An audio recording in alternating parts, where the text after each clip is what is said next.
You are listening to Geekfest Rants on the IC Robots Radio Network. You have located Geekfest Rants, the entertainment podcast for genre geeks like you. Shall we play a game? Covering the world of vintage and current film and television since 2010. Game over, man! Game over! Featuring in-depth conversations on sci-fi, horror, fantasy, comics, toys, and conventions. So say we all! So say we all! And now sit back, relax, and enjoy today's show. When people first came to America, they brought us with them. We are the ancient ones. Then they'd build churches, cathedrals, or they'd erect a stone circle. Dear God, I hope you got the letter, and I pray you can make it better down here. Gradually they abandoned us. Old, forgotten gods. Now there are new gods growing in America. I can't believe it. And they want to destroy us. War's a coming, Shadow. I have a big role for you.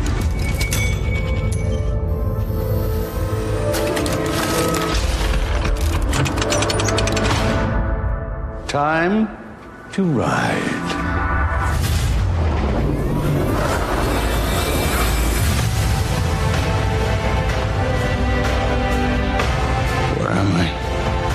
Did that happen? There's something special going on here, and I feel a part of it. He is dangerous. I need you to believe that. There's always a cost with him. Just haven't paid it yet. The war begins. And you want to take him out? No, you take them all out. This is America. The greatest story ever told. Are we ready? I am.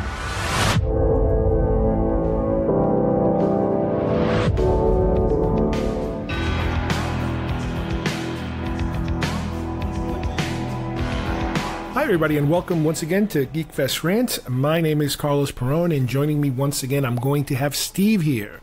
Today we are going to do a preview of some of the most anticipated things that we're kind of looking forward to in 2019. Obviously, this is going to be a very heavy Star Wars presence in our list. A Star Trek presence, Marvel presence, DC presence, you name it. All the big things that we're into, and all those other offshoot things that are not necessarily franchises, but nonetheless are things that we're just kind of chomping at the bits, waiting to be able to get our hands on, even including a couple of Star Wars toys. So let's get started with our 2019 preview. We interrupt this broadcast to bring you a special news bulletin direct via satellite from our on-the-spot task force. I'm as mad as hell, and I'm not gonna take this anymore! Ladies and gentlemen, can I please have your attention?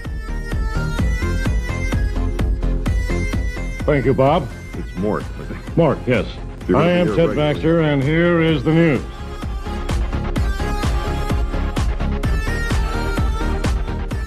All right, I am joined here once again by Steve. Say hi, Steve. Hey, everyone. Thank you for having me back, Carlos. Appreciate it. All right. And Happy New Year to you. That's right. This is technically not our first show of the year, but I guess it could be considered the first show recorded of the year. Even though the last show was our first show of the year, we recorded it the previous year. So technically, this is kind of our first show of the year. That's right. Good point.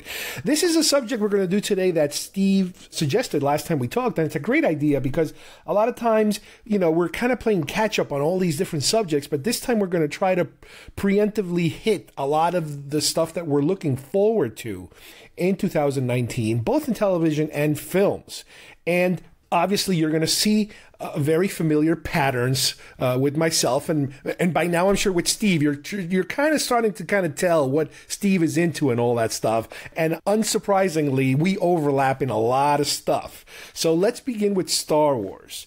The big gigantic one this year, which is the December release of episode 9. That is huge, obviously. It's the last installment in this particular trilogy.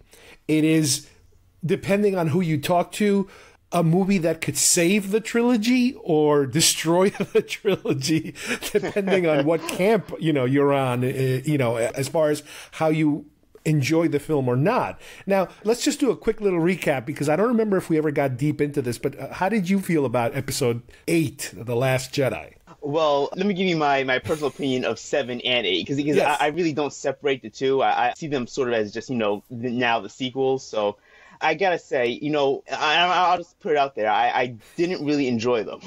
Now, that's not to say, I'm not sitting here crying, they ruined my Star Wars. I'm burning all my Luke Skywalker toys. And no.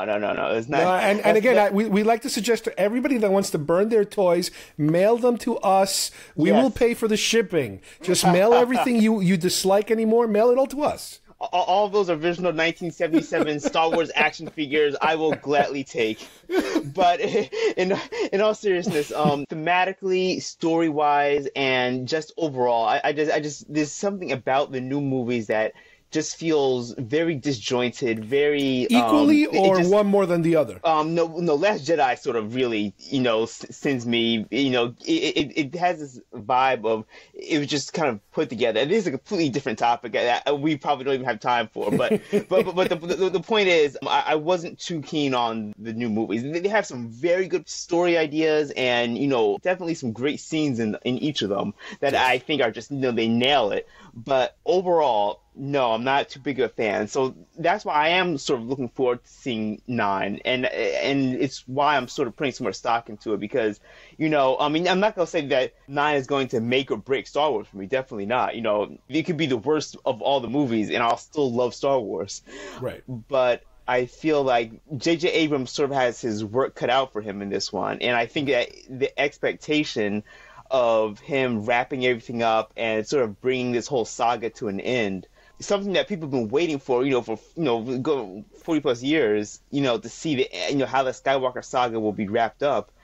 It's sort of a responsibility he has to sort of, leave it in a better spot than when he, took it on in episode 7. Right, and originally this was not going to be his responsibility, because they had another director lined up, and he kind of fell through because they fired him because of other issues having to do with, I guess, other films and his behavior and this and that, or whatever you want to call it.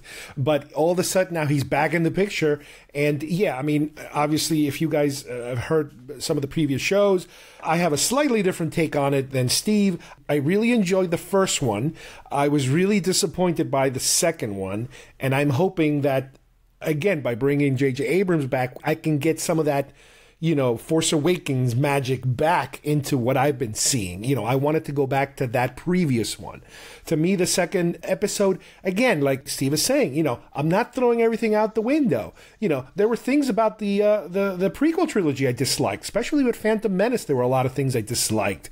And I'm not saying that whole trilogy falls apart because of the fact that I didn't like certain things. No, this is the same scenario. There are things I absolutely loved about The Last Jedi, certain sequences, certain battles and stuff like that, but then there were other places where it was like, oh my God, please get on to the next scene. I can't take this anymore. So it's like that. And I've come to almost be able to accept the film. I still don't like it, but I accept it in terms of the Cliff Note version of what the story being told is. So in my head, I have The Force Awakens, and then some events that happen after Force Awakens that I don't want to go into detail, and now we're moving on to episode 9. So it's like, yeah, she trained, and they lost some good guys, and Kylo takes over, and now we're on episode 9. So I don't want to kind of linger on the things that I dislike. I kind of want to kind of rush through those things. With that said, keep in mind, and I keep repeating this, The Last Jedi is probably one of the most modern Star Wars films I've seen so many times. I've seen it many, many times on video. I saw it a couple times in the movie theater. And video, I'm talking about, Blu-ray or Blu-ray 3D and all that stuff. Because I kept saying to myself, and people kept saying, you got to try it again. See it a second time. For me, it does not get any better. It just stays at that same level, of just... let's move on. So that's where I am. Yeah, and I definitely agree. And what's funny was when you were saying that about how you sort of rush past episode 8, that to me is like embodies what episode 8 actually does feel like. It feels like like your headcanon of what you try to get past episode 8 with kind of like speeding through it. That's how the movie actually, to me, plays out. It feels like it was this rushed attempt to kind of get through some high notes in the story, and then everything else just kind of rushed over. Like the whole subplot of Finn and Rose and Poe and Haldo. Like nothing there feels substantial or Canto bite and the whole visit there is like why waste the time? But again, this isn't the episode for that. I know. I'm guilty. This does play into because we're looking forward to 9. So what is it in 9 that we want to see then? Do we want to see? Because if you think about it, 9 has a lot to wrap up. It has the Finn storyline. It has Rose, Ray, and like the three of their relationship going on, where Rose was kind of introduced into Finn's life. Basically, it has the whole First Order business. It has, Luke. Well, that's a huge story point. What's Luke going to be? Is he going to come back as a Force ghost? The whole First Order, the whole state of the galaxy itself. Because the whole New Republic it was destroyed. But is that it? There's no one else out there. They have Lando, Billy D. Williams said he's coming in, so they have so many. That's right. They have so many different storylines that they have to bring together. I worry that it is going to feel like another episode 8, where it feels like they have to sort of just touch on scenes and not really delve deep into anything. Well, I don't want to be greedy and like demand that I want this, and that. I'm looking at it a little more from afar in terms of saying, are they going to just continue with Rian Johnson's vision? Are they doing some kind of readjustment, rewriting, re-something, so that JJ brings it back more to what he had in mind during Force Awakens? Because I've read many times that he had something different in mind, and they just didn't decide to pursue that. So what course is he taking? Or is Disney going to kind of split it down the middle to please everyone? Are they going to try to please the people that are very unhappy and the people that are super happy? So, which is, I couldn't imagine how you could do that. I don't think you can please everyone. So I'm very interested in seeing how do they handle that. Yeah, and you're right. They can't please everyone. And it's just, Star Wars has such a large and, from what we see now after Last Jedi, a very varied, fan base, which we're just getting evidence of it. You can't please everyone, and so I think the best that JJ can hope for is that he doesn't sort of rock the boat too much, and again, I just hopefully leaves the storyline and Star Wars itself in, again, a better spot than when he first picked it up. Yeah, exactly. Now, in the world of Star Wars, we have multiple fronts all over the place. Oh, yeah. Not only a film, but we are also dealing with the theme park that both in California and Florida, here in Florida, Galaxy's Edge is about to open. I believe California is getting it probably in June, and we are getting it here, I don't know, maybe September, October, something like that, which is going to be this theme park that we've been dreaming about for years, forever. Even before Star Wars was bought out by Disney, I used to fantasize about what would a Star Wars theme park look like. Well, this is the closest thing that we're going to get to it. An entire section of an existing park, opening up with multiple Star Wars attractions. Not only, I believe, a Millennium Falcon ride, an interactive, three-dimensional ride, I believe, and then another kind of like, I think it's like a virtual reality environment also, and all these different locations and stores and places that you would visit as if you're in that world, that already pre-existing world. Everybody walking around, employees and people in character. Even a hotel, I'm told, is being put together that you can actually kind of role play an adventure from the hotel to the park, and then you go back to the hotel and you're in that mode. Now, granted, this hotel, from what I understand, is going to be so ridiculously expensive that I'll probably never get to see it because I'm hearing something like I don't know if it's per person or per room, something like at least $1,000 a night to be able to stay in this and participate on these adventures. And that's not even including the park tickets and all that stuff. So it is huge. And I just hope that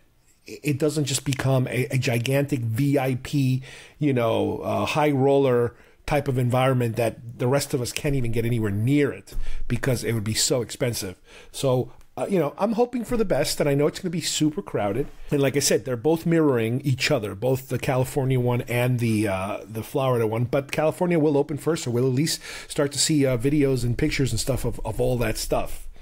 Television, The Mandalorian. Now, this is going to be pretty much the first time in a very long time that Star Wars and is involved in a live-action something for television. Now, if I remember right, the last time they did live-action might have been maybe some of those Ewok movies from the 80s, the mid-80s or something, because I'm not even going back to the holiday special because that's just a nightmare. Yeah, I was about to say, every time I think live action, I automatically think holiday special. Yeah, and the last time that they were going to do something was back when Lucas was still involved in the company, and he was going to do, I forget what it was called. Level, you're talking about I think it's like level 13 or something? 13. Well, wasn't that a video game? Like, it was supposed to be a video game and also a 20-part or a 20-episode miniseries kind of series that he actually started writing them. He had writers hired and they started writing, and the episodes are apparently there somewhere, but that's around the time where Underworld, that's what it's called, Underworld. Star Wars Underworld was supposed to be like the lower levels of Coruscant and the seedy night criminals and all that kind of stuff, and it was supposed to be kind of adultish, the show, but again, once the sale happened, that got shelved. Along with, they also shelved a cartoon series called Detours by the guys from Robot Chicken, and they also have, I think, like an entire season already pre-done, and they never released it. That's also sitting in the shelf somewhere, which we don't know if that will ever see the light of day. But all of a sudden now, The Mandalorian is coming. Jon Favreau is in charge. He's the showrunner, a pretty well-known, director. We are seeing pictures left and right of characters like IG-88 all of a sudden going to be making an appearance, and some other bounty hunters, and the whole legend of the Mandalorian warriors, that kind of thing that we really explored a little bit of the Mandalorian culture during Clone Wars. And obviously I keep bringing up the fact that the Jango Fett and the Boba Fett character are not true Mandalorians. They're just wearing the armor, but they're not Mandalorians. Yeah, much to many fans' chagrin, really. So I wonder where this is going to go. I mean, do you have any high hopes that they could pull off a live-action show? No, I do, actually. I really do. And I think, honestly, this type of story format where it's going to be and also, I'm not sure if you heard recently, they're saying that they described it as being a limited series. So whatever that means, I think what we're going to see is that there's a set story for this, and it might not be a set number of episodes, but there's definitely, a beginning, a middle, and an end already, written out. So I think that type of storytelling fits perfectly, because you don't want something that's going to be dragged out, season after season, exactly. Not knowing where, especially recently with Lucasfilm, you not knowing where they're going, or, so I think it's phenomenal that they have, something planned out, and that it's going to, tell a certain story and end.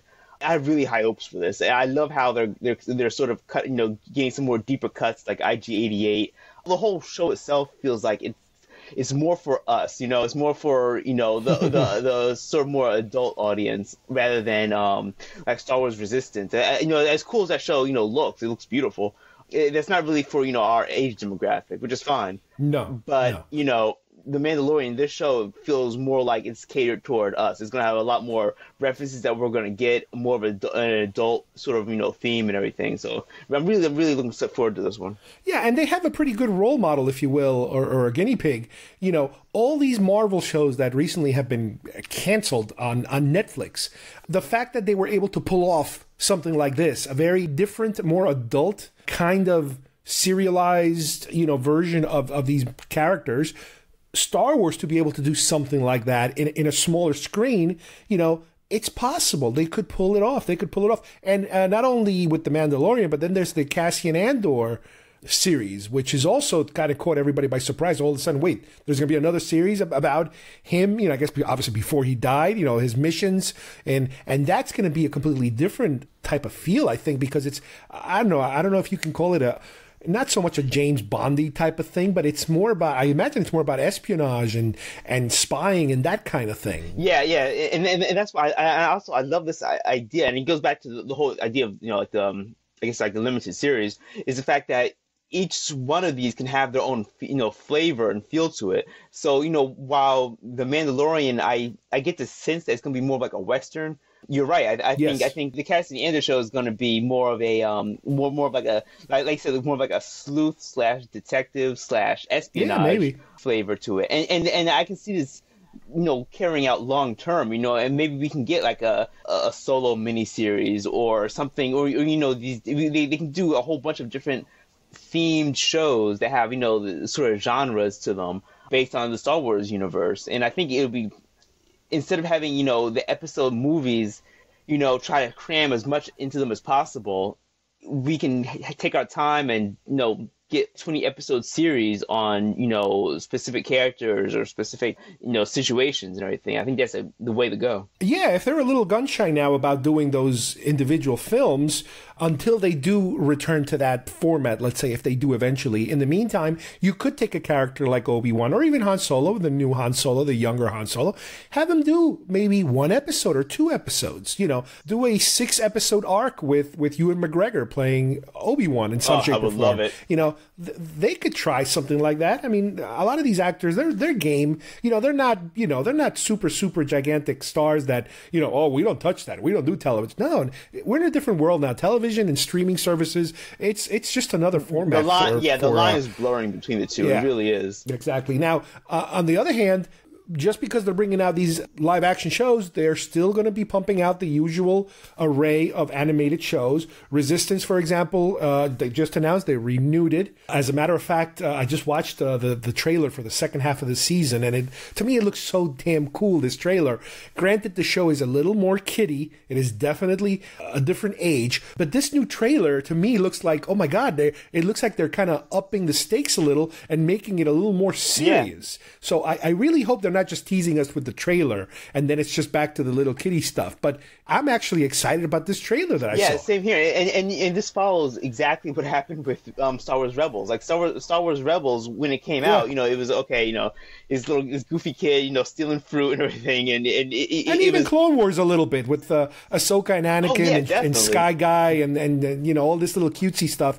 It got very serious. Definitely, and that's why when people had like this big backlash against Resistance, citing they're citing the same things that happened, with Rebels, and then it's the exact same thing that happened with Clone Wars. Like guys, give it a chance. Lucasfilm, I think they have this down pat by now. They know they're going to start out with like the younger audience to bring them in, and as the show grows with the audience, as they both grow together, they'll introduce more darker, more adult themes to it. Right. And I saw the trailer myself too. Yeah, and I'm really I haven't finished watching the first season. I'm not caught up yet, but once I catch up in the last like 4 episodes, I'm pretty sure I'm going to be really excited for season 2. Yeah. And as I mentioned Clone Wars before, we do have Clone Wars returning for a final season. That was, again, gigantic surprise. They pulled on everybody during the last, I don't know, I think it was San Diego Comic-Con or something like that, where they announced it. Everybody freaked out. Oh, yeah. Looking forward to these last, I think there's about 3 arcs that they're going to be covering. So that's great because, again, it brings us back to a little more adultish, even in the animation version of Star Wars material and characters that we really grown to enjoy watching and to get them a little more finality and a little more good way to kind of wrap them up in the proper way. So I am looking forward to that. Now, why don't you tell us a little bit about if there are certain toys you're looking forward to having to do with Star Wars? Oh yes, so I'm a big fan of the Star Wars Hasbro Black series. Okay. I have they're about like the 6-inch line. Depending on the character, usually 6-inch or maybe a little taller. But these are, without doubt, my largest collection of single figures. I have a whole bunch of stormtroopers and officers and everything. So 2019, they have announced a fairly good amount of characters that I really am excited for. And what I don't like that they're doing recently is that they're starting to make a lot of these figures exclusive to certain stores. And I really, and this will take me to another rant, so I'll tread lightly. But this is the perfect show for that. for 2018, they had like of all stores, Walgreens had an exclusive figure. So I had to know. Was it General Veers? Yeah, one of them? I know I've got one for my son. Yeah, it was General Veers. Yep. And I had to go around to Walgreens. I had to go like 3 different Walgreens before I found them. There was a Captain Rex also somewhere that I never found. Captain Rex was for GameStop, I believe. Is it a GameStop or Barnes & Noble? One of them. So they keep having all these like exclusive ones. We have to go to like specific stores, but it really doesn't sit well with me. But I hate that. Yeah, but for 2019, there's a few of them that I really am really excited to get my hands on them.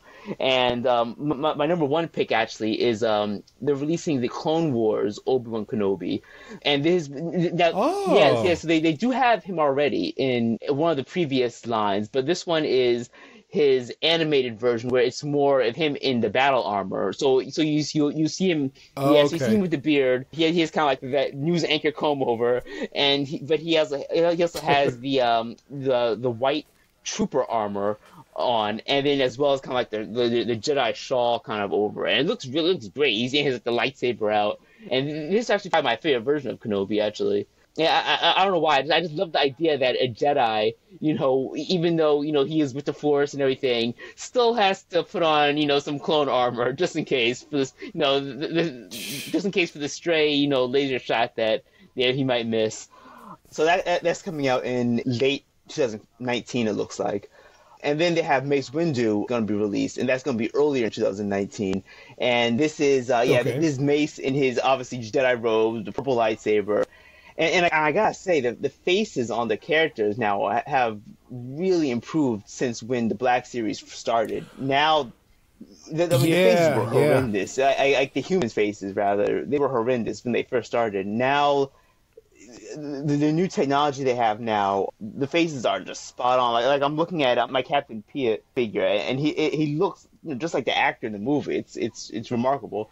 And the last figure I'm looking forward to is General Grievous. Actually, not a character I was like in love with when I first saw him, but over the years he's actually really grown on me. And the figure they have just looks amazing. He's like all 4, he has all 4 arms outstretched, and the 4 lightsabers. So I really can't wait for this one. Yeah, this must be a much larger than your typical figure because he's taller and wider when he opens up those arms. Yeah, it's true. So he has to be a bit above the normal 6 inches. Yeah, maybe they might make him into maybe like 8 maybe. He's a lot taller than Obi-Wan in the movies. So. I usually don't collect the 6-inch ones religiously. I might get one here or there because I just don't want to.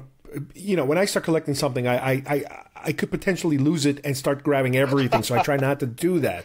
But I do have here, I have a Lando from Solo, and I want to get an L337 because I know that one's also coming out, I think, early this year. In the 6-inch wave. So I want to get her because then I got those two together, especially since after the last show we did, it's like I want to have a representation of that character. But the one that I've been chasing and I've been hoping that they finally put out, and I'm hoping one day they'll even put a 6-inch version. There's a 3 3/4 new version of Klaatu from Return of the Jedi. And I love having Klaatu figures. I have here in my desk the original Kenner one, the Hasbro one that was released, not as an individual card, but as part of a 4-pack or a 2-pack or a 3-pack or something.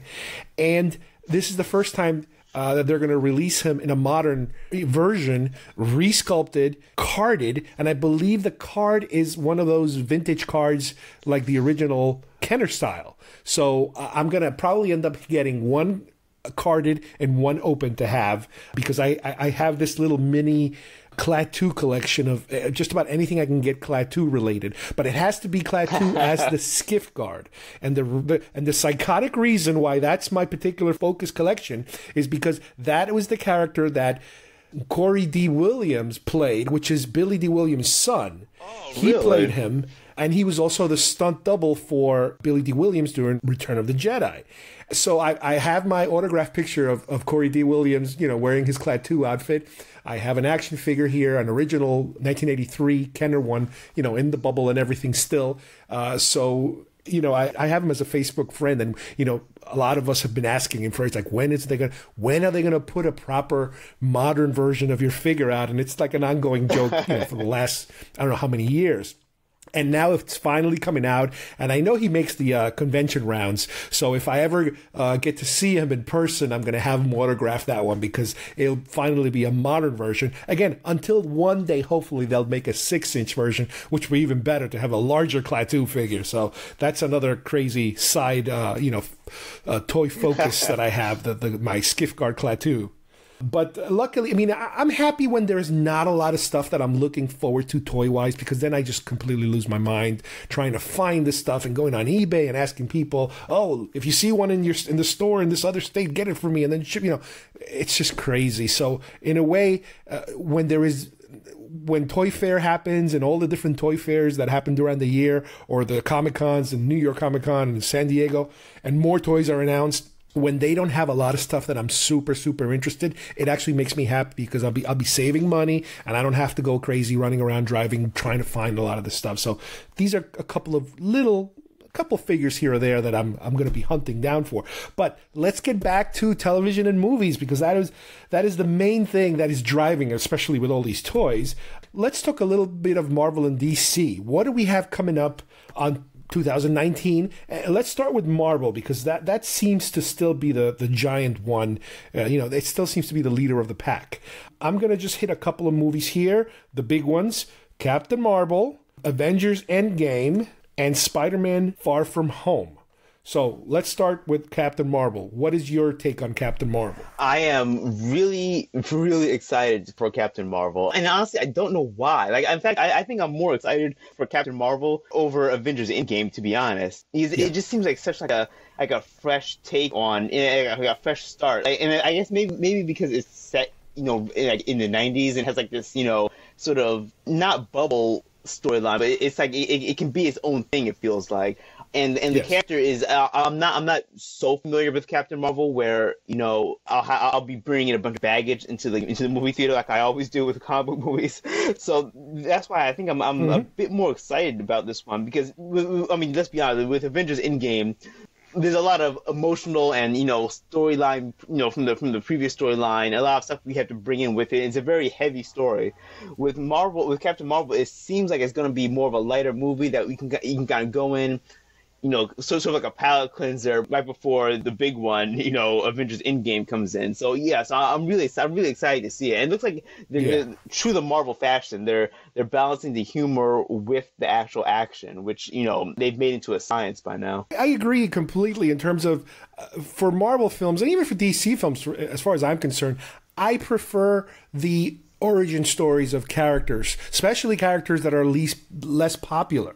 So granted, when you start mixing characters, when you start doing the Batman versus Superman, the Avengers, that kind of thing, the mix-ups, that's when I kind of, okay, I understand. Okay, now it's your turn. Now it's his turn. Now it's her turn. Everybody has a turn at doing their thing. But I do rather enjoy most the original stories. Granted, like you said, I don't have the comic book baggage that a comic book person would have. So to me, it's all brand new. It's completely, even with Captain Marvel, I had to kind of ask some people, I say, well, what's this all about? And wait, there's been so many Captain Marvels, and this is one particular version of Captain Marvel, and blah, blah, blah, blah. It's like, okay, that's nice. Granted, this is also their first, if you think about it, female lead for a Marvel film. DC did it previously with Wonder Woman, completely successfully, probably, as far as I'm concerned, being one of the best modern DC films put out lately. So this is their turn. This is Marvel's turn to see if they can succeed also at doing it. And like you said, even though this is going to be tied to the way that Infinity War ended, we know that she has something to do with this, but because it's an origin story, I'm sure they're going to be using something, I don't know, 80, 90% of the movie is going to be her story, and then at the end, they're going to tie her in to Endgame. You know, they're not going to cheap out on her particular story just to kind of get you to Endgame. No, Endgame is the dessert, you know, in this meal, basically. Also, as far as sequels go, it doesn't seem like we're dealing with too many sequels. Obviously, Endgame is going to be a sequel, but I don't know. I'm getting the feeling they're slowing down a little bit in terms of, you know, Iron Man 1, Iron Man 2, Iron Man 3, or, you know, that kind of stuff. Granted, with Guardians of the Galaxy, it kind of went off the rails by them getting rid of the director, and I don't even know when he was supposed to have his turn next. You know, I don't know if Guardians was supposed to be a 2019 or 2020 movie, but you know, you still have your 3 movies of the year. Endgame comes after this later in the summer. It's going to be exactly what we're expecting. I don't think there's going to be no major surprises other than possibly see how the Avengers will change going forward. Who will be the new Avengers and which Avengers are no longer coming back?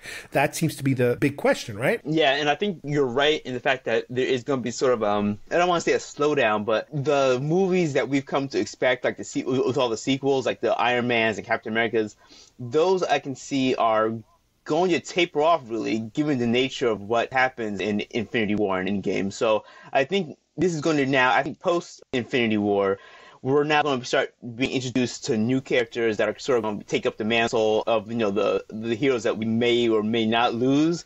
I think that there's going to be a slight gap between when Endgame wraps up and we get a sort of new passing of the guard, so to speak, any new heroes that they bring in. So the sequels, we probably won't see a ton of sequels around the characters that we know, and we'll probably see a whole bunch of new origin stories following. Right, and with Spider-Man later in the year, which is, I guess it's considered a full-blown Marvel film. It's not one of these Sony offshoots anymore. Because of the fact that they were kind of still in agreement to share the character, I think what Spider-Man is going to do is going to take the mantle of the lighter of the films. Oh, because really? From what I understand, Captain Marvel is going to be, somebody described it as a Lethal Weapon type of film, a buddy cop or a buddy, two people being buddies, adventure type of feel to it.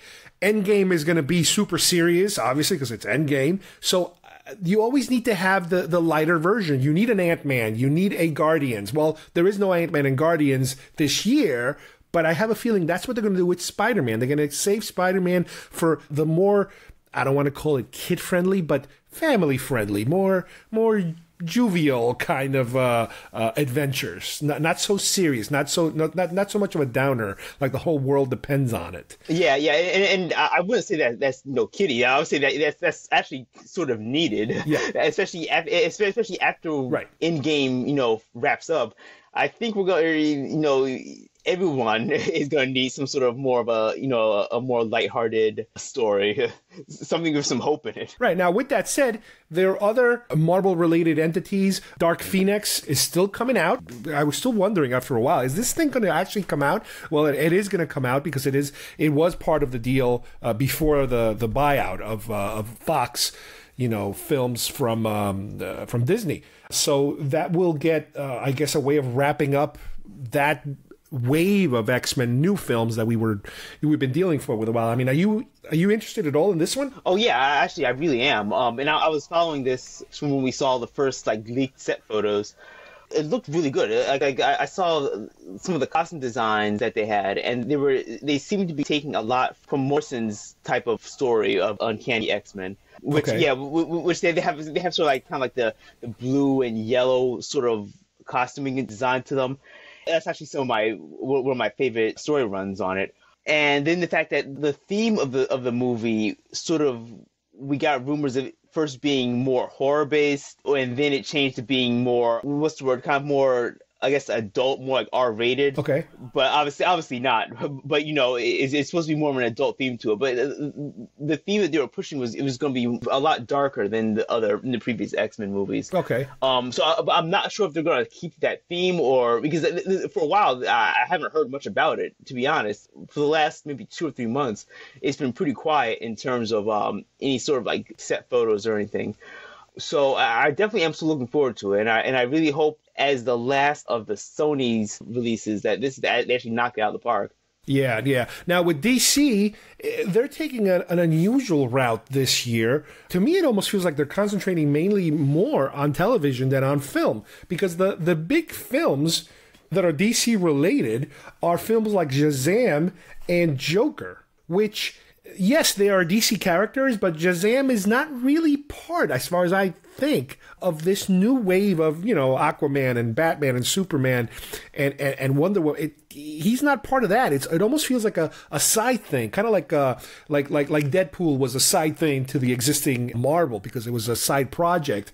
And Joker, you could say, oh, well, there you go. Joker was part of the Batman versus Superman world and all that. And what do you call the other one? Suicide Squad. Yes, he was, but this is not that Joker. This is yet another rendition of Joker, because they're still theoretically planning on doing something with that other Joker at some point. So it seems really strange that they're bypassing just about everything. We do know that there's a Wonder Woman film that's going to be released the following year that will continue those other films we saw, at least. But don't you find it a little strange that they're skipping their normal films? I find it strange, but to be honest, I actually sort of see what they're trying to do. And I think that this, and I could be completely off base here, but from what it feels like, it feels like that for so long, DC, and I think we touched upon this on one of our previous shows, for so long, DC has tried to sort of emulate the Marvel way of having this shared universe and everything's connected, and every single movie will tie into all the other movies, and they have these big, connected endpoints like, the Avengers movies that sort of bring all of them together. I think what DC is trying to do now is trying to say, okay, we can have a shared universe, on one side, but we also want to introduce this thing called, the Elseworlds, or sort of like, one-off movies where it doesn't necessarily have to be connected. It could just remain as its own story. And that's what I think the Joker movie is representing, where it's going to be, okay, we know that Joker normally appears with Batman all the time, and this could be part of a bigger story, but put that aside and just watch this movie just as its own. And I think the same for Shazam, where it potentially could later on, if they wanted to, tie it together to the other Justice League and other DC heroes. But for the sake of this story, keep it in its own bubble, watch it just as a standalone. And I think that's maybe the direction that they may want to go on moving forward. Maybe they might not want to have to, try to create this like artificial, everything's tied together, basically copy of what Marvel's done. Let's try our own approach to it, and let's just try having just tell stories about, these separate characters. Yeah. And, if people like it, then, we can sort of, later on bring them together. But I think that's what they're trying to do here, really. It's just, instead of having a universe where everything's connected and, all the characters are together, let's just keep it separate, keep each movie as its own. Ironically, this is exactly what they're stopping right now in the Star Wars world with Disney. Yep. They're putting the brakes on the standalone films and letting people focus on the trilogy. And it looks like DC is doing the opposite, is doing exactly that. They want to let people focus on the standalones. Now, with something like Shazam, again, it's completely a different animal because it's a very lighter tone, comedic, practically, type of superhero film, which, correct me if I'm wrong, but we haven't seen that yet from DC, have we? I mean, the closest thing would be Suicide Squad because of the banter between the characters, but it was nowhere near as funny tone. This is more, again, in the Marvel side, this would be more Guardians or Ant-Man material. Yeah, it's definitely Ant-Man material, which isn't a bad thing. It's just, I guess it's sort of disjointed feeling coming from DC, because DC isn't really known for their humor, so to speak. Just watching the TV show Titans, humor and lightheartedness doesn't really go well with the DC, their normal fare. But again, I give them props, and I'm looking forward to this for coming out as well, because it's something different from DC, and as being a big DC fan myself, we don't really see this type of humor from them, so I'm looking forward to it. Yeah, and the Joker, again, this is going to be a more, I imagine, even though it is directed, let me see here, by the guy that did The Hangover, comedic director, I don't think they're taking the comedic route with this one. I think this is going to be a serious dark one for this Joker film. So we'll see which way it goes. Again, as we mentioned, television is what DC seems to do the best in terms of they have the most volume, quantity and quality. Granted, Marvel has their own shows, but not as many, and a lot of them are folding most likely out of Netflix, not because of ratings, but because of the rights. Disney wants the rights. They want to get the rights back to them because once they start unleashing all these streaming services that they want to put together, Star Wars streaming services, Marvel streaming, all these, they're going to want to, get these characters back into their own channels. So that's another strike against Marvel on television, is that not only do they can't compete quantity wise, but now they have even less shows because of all this pullback that they're getting. But let's just start mixing it up now because there's so many more things coming up. The Punisher is, I think, about to start any day now on Netflix. Most likely, I imagine, will be the final season of The Punisher because they're going to want to do the same thing. We were talking about there's a Jessica Jones third season that has already been shot, so we're going to get that one no matter what. But it is going to be the last one. So that kind of will end the Netflix side of Marvel, right? Oh, yeah. So I think that will probably be the last nail in the coffin. Well, not nail in the coffin, but I think that'll be the last wrap up of the Marvel shows for Netflix. So for Netflix, yeah. For Netflix. So I think after that, it'll all be in Disney's camp by then. And then, when Disney Plus launches, they'll have sort of free reign to start bringing these characters back, which is going to be sort of interesting. I mean, are they going to recast the characters, or are they going to try? Well, that's the thing. If these actors are not available, they got to have to recast. Yeah, Let's see. Stranger Things. I love the show. Very retro 80s kind of stuff. I love the first 2 seasons. Can't wait to get more of it. It's comfort food. It is complete comfort food watching that show. One show, I don't know if you watched it at all, that I absolutely love, Manhunter from David Fincher. It's about the serial killer FBI unit that hunts them down historically and all the science that goes into it. That's one I was following that I absolutely loved. There should be coming up with another season soon. Let's talk a little Star Trek Discovery. We've done a huge show about it very recently, going over the first season. We both loved it. I actually restarted watching the first season again because of all of the surprises and the twists. I'm watching it now to see if I can spot these twists and all these hidden things as you go along, and the show feels different. It just feels so different.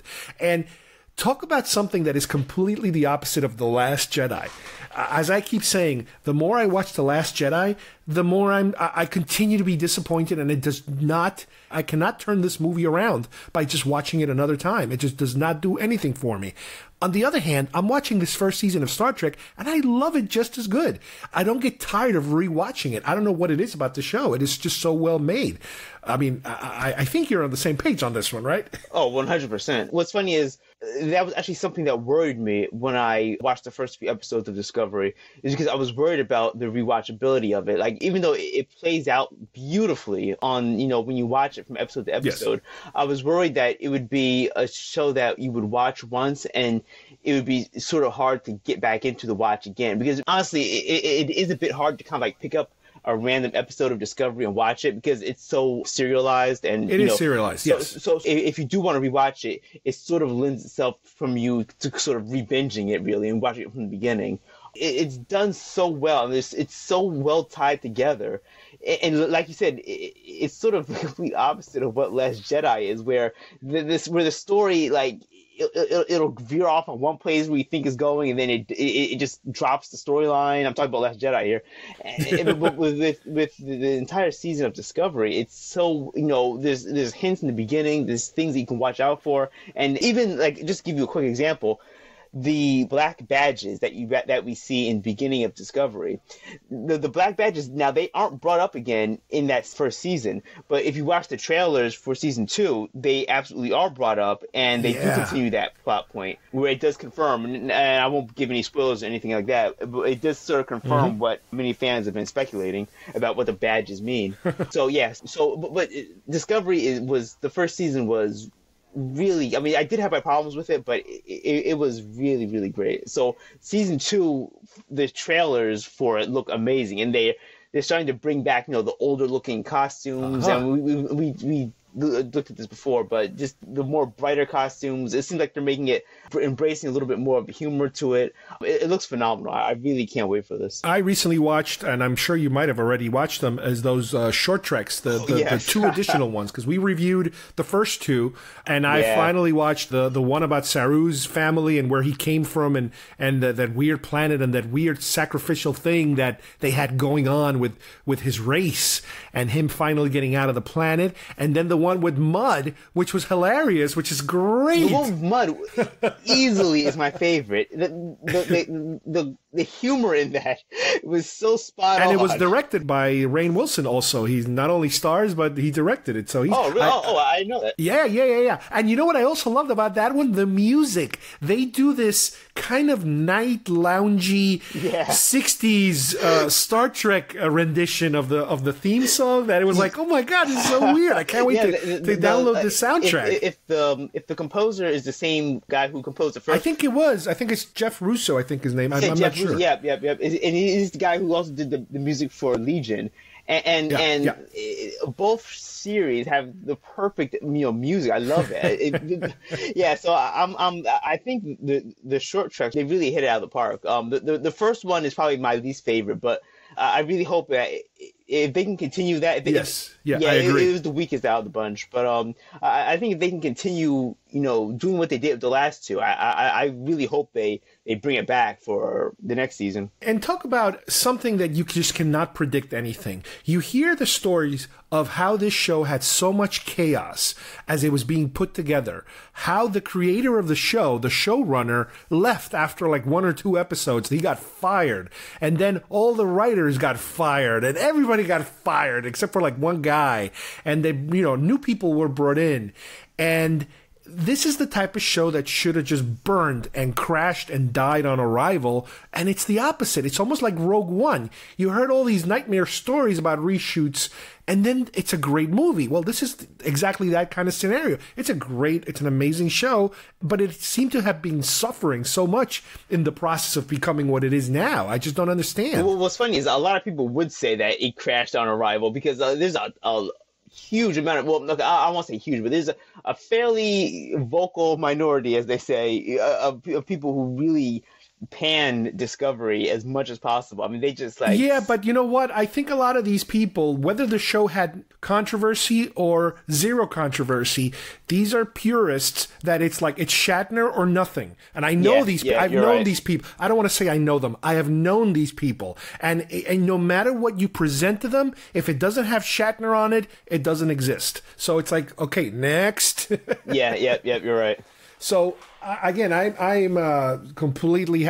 All these new trailers I've been watching, I can't wait to continue to watch the show, to see where it goes. The fact that it's a short season, this model, this streaming model, which is the British model, 11 or 12 episodes or something like that, works perfect for a lot of these shows because there's no fat, no filler. It's just all good stuff. So you don't get bored, and you don't have to stuff the show with crappy episodes. I don't know if you remember, but back in the 80s, they used to have like the Remember episode where they would show clips of previous episodes. Somebody got knocked on the head and they're having flashbacks and they're having dreams of, and then there was the time where we all went to the mall, and then you have the episode, okay, everybody's going to the mall. It's like, no, that's you don't do that anymore. It's over. I think if they tried that on like modern TV, like Game of Thrones, like if they had like a flashback Game of Thrones episode, I think there would be such a backlash of like, what the hell is this? Now, one of the disappointing things about the show, again, and it's still a good show, is that Nicholas Myers was involved in the first season, and he has not been asked to return, and I know he's not very happy about it, but...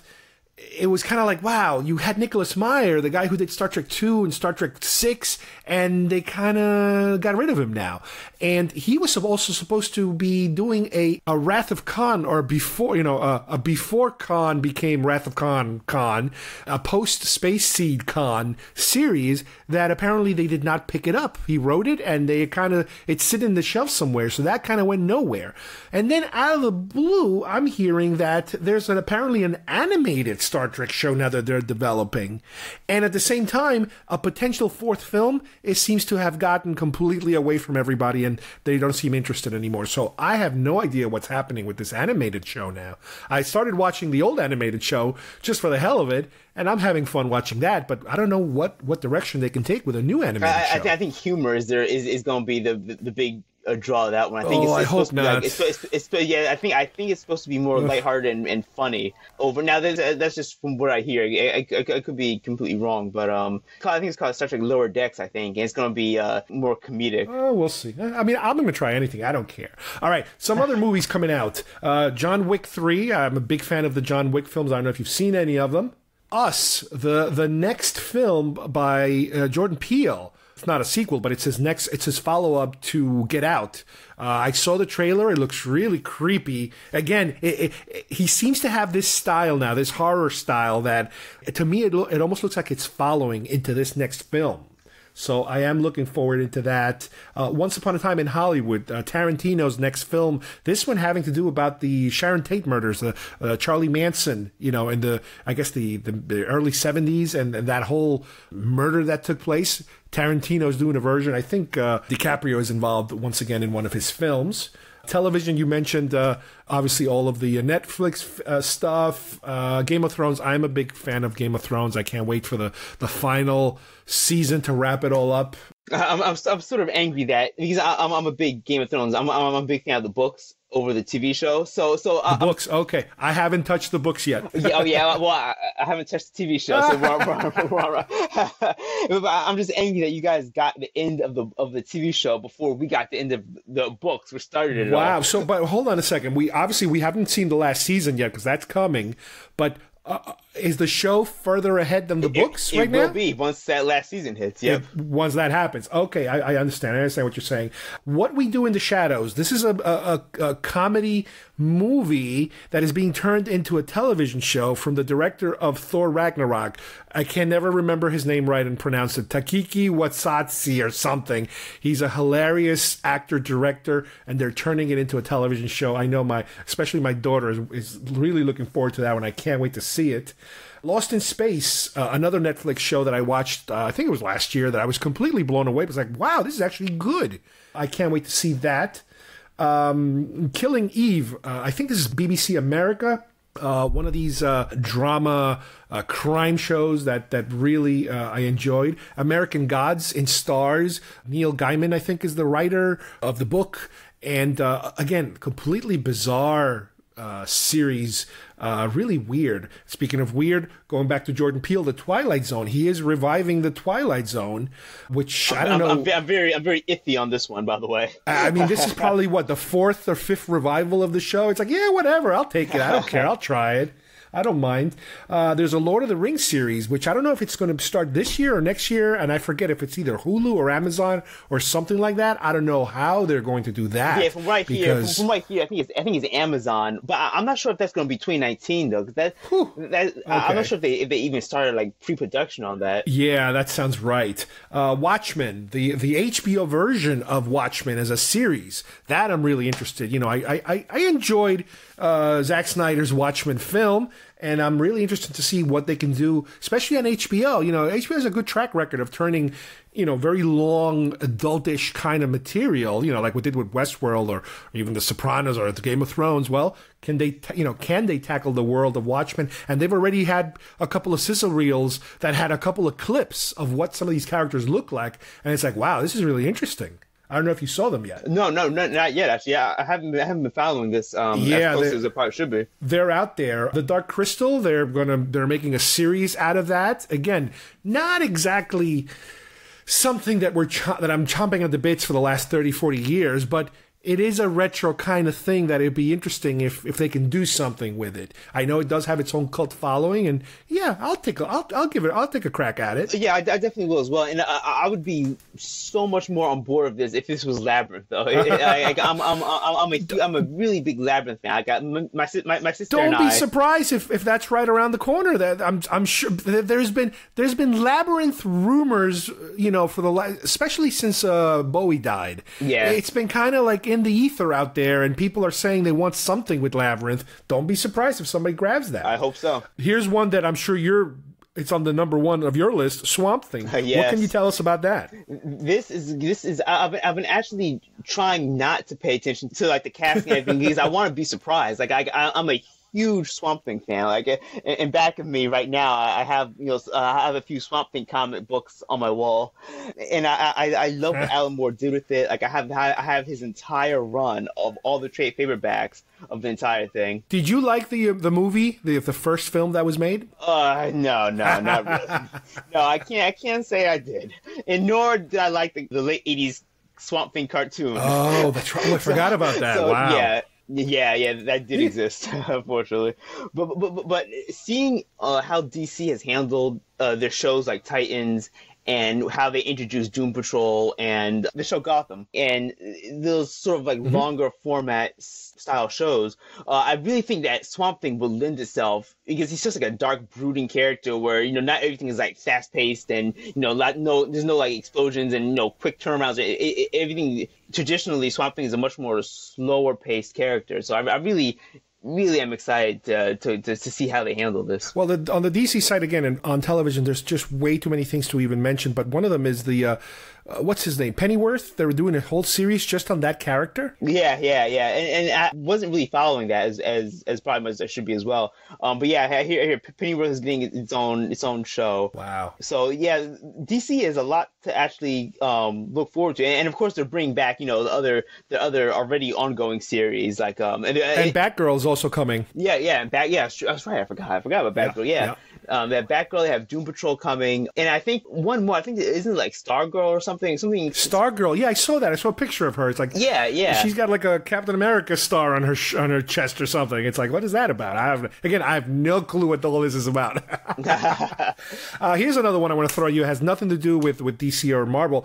Hannah. This is a movie I watched a long time ago about this girl who has these experimental powers that makes her very athletic and a fighter, but she's like 12 or something. They're turning it into a series, which I'm very curious because I really enjoy that movie. If you ever have a chance, watch it. And you might be more familiar with this. Netflix apparently is developing an anime Ultraman. Do you know anything about this? I heard about it. I should have been following this closer, wow. Because I do actually like Ultraman. But yeah, I did hear about it. I'm not sure if they started development on it yet. From last I heard, it was just a rumor from last I heard. But if they are, and if it is kicking off in 2019, that's another one I'm gonna have to put down and see if I can like binge the whole thing or something. Yeah, Netflix has been getting a lot of like animated shows under their belt that are really good. I just finished watching, I guess it's the second season of Castlevania, and man, that was so damn good. I couldn't believe it. I'm like, I really hope they go for a third season. Yeah, I heard Castlevania was actually surprisingly good. And also to pivot back to DC for a sec, speaking of animated, the Young Justice series is picking up for season 3, and that right. I think actually might have already started.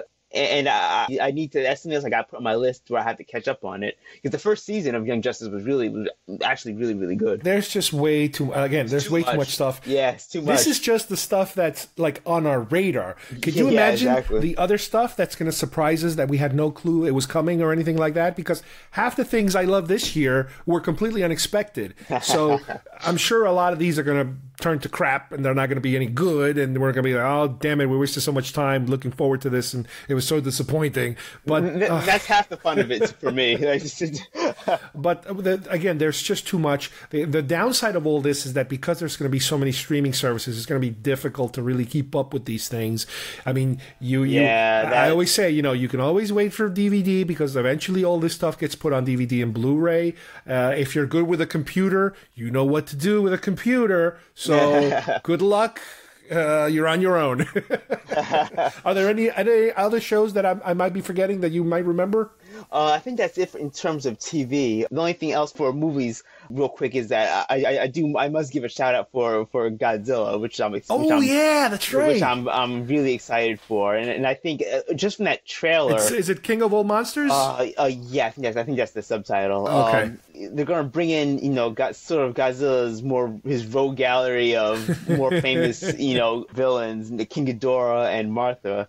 if you look at the trailer for it, I mean, it looks like, and I don't want to get my hopes up, but it looks like it just blows the first one way out of the water. Because the first one I wasn't a fan. The first one I was not a fan of at all. Wow. Yeah. Really? I liked it. I don't mind. I liked it. It was all right. It was okay.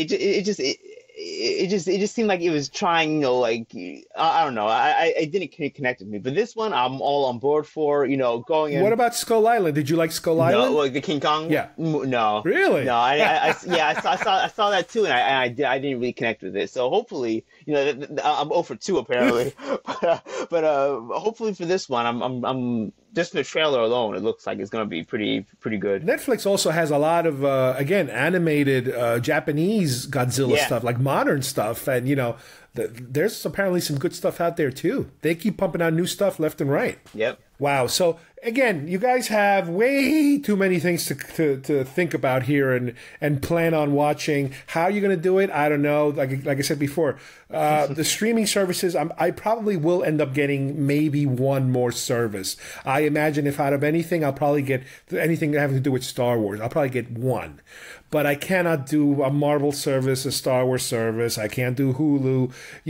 There are certain shows I still watch. The Handmaid's Tale, Mr. Mercedes. I have to find them on the internet because I just cannot. It's impossible. You just cannot. You cannot. It's just impossible to keep up with all this stuff. And it's so damn good. That's what kills me, is that there's stuff that's so damn good. And that's what ends up happening a lot of times, is that, the year goes by and then you run into this dry spell of nothing to watch because you kind of caught up with everything and nothing new has come out yet. So then you go on Netflix and you're like, wait a minute, you can watch the entire season of blah, blah, blah. And it's like, oh my God, where was this show all my life? I just recently watched, again, I loved a lot of the BBC stuff. I watched a show called Bodyguard, I think. I think it was from a BBC program. It was amazing. And I'm like, holy crap. This is just, when it comes to entertainment, film and television, we are living in such a great time of content that I wish it could be more like The Matrix, where you can just plug in because you just do not have enough time to absorb and watch the stuff. I wish you could just plug it into your head and, okay, give me 6 seasons. Boom, boom, boom. Okay, give me 4 of those and 3 of these. And you say we're living the best of times, but to that same sentiment, it's also the worst of times because there's just you just not enough time to consume it all, and it's just so much out there, so much good content. It's just so hard. And as usual, for every good one, there's 10 bad ones. Oh well, yeah. Well, that's just the nature of the beast. Oh man. Well, anyway.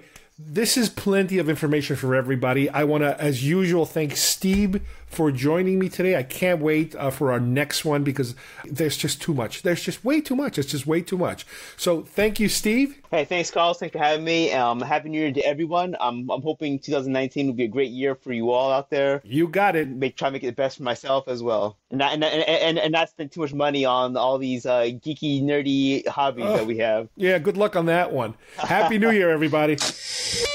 All right, I hope you guys enjoyed today's show. We went as far as possible that we could go on film and television, having to do with all of the different genre materials that are out there that we're waiting for, that we know about, that we've been already following and continuing, with further seasons, further sequels, that kind of stuff. And there's also tons of stuff that we don't even know about or you probably have even forgotten about that we're going to get hit with a little bit along the way through the year. Now, don't forget, a lot of these things sometimes change. The timing changes, so keep your eyes open and follow the progression of all of these different shows and movies and television specials and all that kind of stuff because, these things tend to flux every now and then. And I'm sure, as I mentioned on the show, there is just way too much stuff, and that's just the stuff we are aware of, that we're following religiously. We cannot keep up with everything between the new streaming services, the new content that is overall being released, and the ever-changing plans of a lot of these events and properties. It is practically a full-time job trying to keep up with these. So, once again, I want to thank Steve for joining me on this special preview show, and as usual, you guys for listening, and we will see you soon here at Geekfest Rants. Bye-bye, everybody. Daily bad son, I choose you so my powers will become yours. Shazam!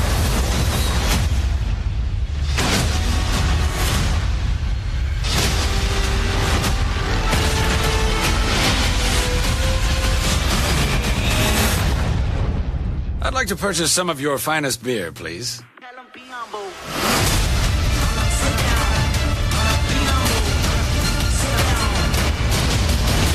Shazam. A lair. Yes. If you have a location like on a cliff, like a castle-esque type thing. Overlooking some water. Splashing on rocks and stuff, then we will take that. Experience it in IMAX.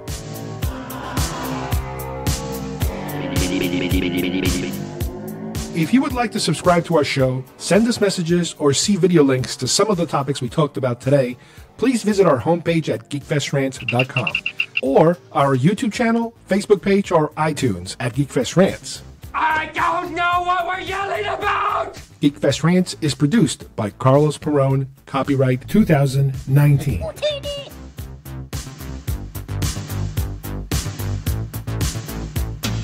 This broadcast is part of the IC Robots Radio Network.